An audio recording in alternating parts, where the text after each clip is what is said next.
Mutton liver మరియు తిల్లీ combination లో tasty and delicious curry. ఈ కర్రీని వేడి వేడి అన్నంతో పాటు చపాతీలోకి తిన్నారంటే సూపర్ గా ఉంటుంది. మరీ ముఖ్యంగా ఎదిగే ఆడపిల్లలకు, జుట్టు సమస్యలకు మరియు రక్తహీనతతో బాధపడేవారు కనీసం నెలలో 2-3 సార్లైనా ఈ కర్రీని చేసుకుని తిన్నారంటే మీ ఒంట్లో ఐరన్ శాతం పెరిగి రక్తం ఉత్పత్తి అవ్వడానికి బాగా తోడ్పడుతుంది. మరి అలాంటి హెల్తీ కర్రీని ప్రిపేర్ చేసుకునే పద్ధతి ఏంటో చూసేద్దాం పదండి. ఈ హెల్తీ రెసిపీని ప్రిపేర్ చేసుకోవడం కోసం ముందుగా ఒక బౌల్లోకి ఒక 350 గ్రాముల మటన్ లివర్ తో పాటు ఒక 200 గ్రాముల గోట్ స్ప్లీన్ ని తీసుకోవాలి. మటన్ లివర్ మరియు స్ప్లీన్ లో మనకు కావాల్సిన విటమిన్స్ తో పాటు ప్రోటీన్స్ కూడా అధికంగా ఉండడం వల్ల ఇది బెస్ట్ సూపర్ ఫుడ్ అని చెప్పొచ్చు. మరీ ముఖ్యంగా రక్తహీనత ఉన్న వారికి ఈ కాంబినేషన్ అనేది చాలా అంటే చాలా మేలు చేస్తుంది. అన్నట్టు ఈ స్ప్లీన్ ని హిందీలో తిల్లి అని అంటారు. సో మీరు మార్కెట్ నుండి తెచ్చుకునేటప్పుడే లివర్ మరియు తిల్లి రెండు కలిపి తెచ్చుకోండి. ఇప్పుడు వీటిని ఒక 2-3 సార్లు శుభ్రంగా వాష్ చేసుకొని ఆ తర్వాత మీడియం సైజ్ ముక్కలుగా కట్ చేసుకోవాలి. జనరల్ గా అయితే తిల్లిని కట్ చేయకుండానే కుక్ చేసుకుంటారు, కానీ నాకు పర్సనల్ గా అలా టేస్టీగా అనిపించదు. సో మీరు మీ టేస్ట్ కి నచ్చినట్టుగా తిల్లిని అలాగే ఉంచుకోవచ్చు, లేదా ముక్కలుగా అయినా కట్ చేసుకోవచ్చు. ఇప్పుడు స్టవ్ పై ఒక కడాయిని పెట్టుకుని దాంట్లోకి 2 టేబుల్ స్పూన్ల ఆయిల్ ని వేసి వేడి చేసుకోవాలి. ఆయిల్ వేడి చేసుకున్న తర్వాత ఇందులోకి ఒక చిన్న ముక్క దాల్చిన చెక్కతో పాటు 2 యాలకులు, 3-4 లవంగాలు, అలాగే అర టీ స్పూన్ వరకు సాజీరాతో పాటు చిన్న చిన్న ముక్కలుగా కట్ చేసుకున్నటువంటి ఉల్లిపాయ తరుగుని వేసి ఇవి మంచి లైట్ బ్రౌన్ కలర్ లోకి వచ్చేంత వరకు మీడియం ఫ్లేమ్ లో ఫ్రై చేసుకోవాలి.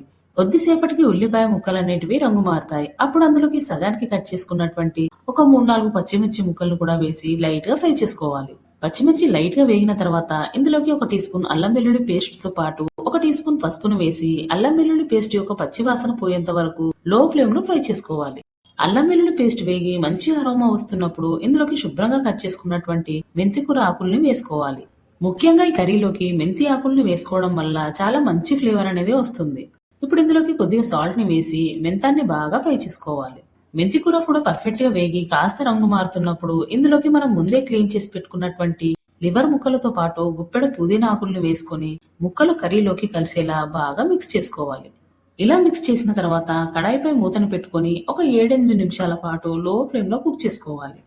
మధ్య మధ్యలో ఒకసారి కలుపుకుంటూ ఒక 10 నిమిషాల పాటు కుక్ చేసుకున్న తర్వాత పీసెస్ అనేటివి ఒక 50% వరకు ఉడికి ఇలా ఈ విధంగా రంగు మారుతాయి. అప్పుడు ఇందులోకి 1.5 టేబుల్ స్పూన్ల కారం పొడితో పాటు టేస్ట్ కి సరిపడా సాల్ట్ ని వేసుకొని మరొకసారి బాగా కలుపుకోవాలి. చూడండి, ఇలా మిక్స్ చేసుకున్న తర్వాత లిడ్ తో కవర్ చేసి మరొక 4-5 నిమిషాల పాటు లో ఫ్లేమ్ లో ఫ్రై చేసుకోవాలి. కొద్దిసేపటికి లివర్ ముక్కలు అనేటివి బాగా ఫ్రై అయ్యి కడాయి అనేది అంటుకుంటుంది. అప్పుడు ఇందులోకి కాసిన్ని వాటర్ ని పోసుకొని లైట్ గా మిక్స్ చేసుకోవాలి. ముఖ్యంగా ఈ లివర్ కర్రీని ప్రిపేర్ చేసేటప్పుడు మనం వాటర్ కనుక ఎక్కువగా పోసుకున్నట్టయితే టేస్ట్ అనేది అంత బాగా కుదరదు. సో ఇలా మరి దగ్గరగా కాకుండా మరి గ్రేవీలా కాకుండా మీడియం కన్సిస్టెన్సీలోకి వచ్చే వరకు ప్రిపేర్ చేసుకోవాలి. చూడండి, ఇలా గ్రేవీ మరుగుతున్నప్పుడు ఇందులోకి చిన్న చిన్న ముక్కలుగా కట్ చేసుకున్నటువంటి టమాటో ముక్కలు వేసుకొని టమాటోల్ని గ్రేవీలో బాగా మగ్గించుకోవాలి. అప్పుడైతేనే గ్రేవీకి మంచి టేస్ట్ అనేది వస్తుంది. ఒక 4-5 నిమిషాల తర్వాత టమాటో ముక్కలు అనేటివి సాఫ్ట్ గా అయ్యి గ్రేవీ కూడా దగ్గర పడుతుంది. అప్పుడు ఇందులోకి ఒక టీ స్పూన్ ధనియాల పొడి, అర teaspoon garam masala powder ని కూడా వేసుకొని బాగా మిక్స్ చేయాలి.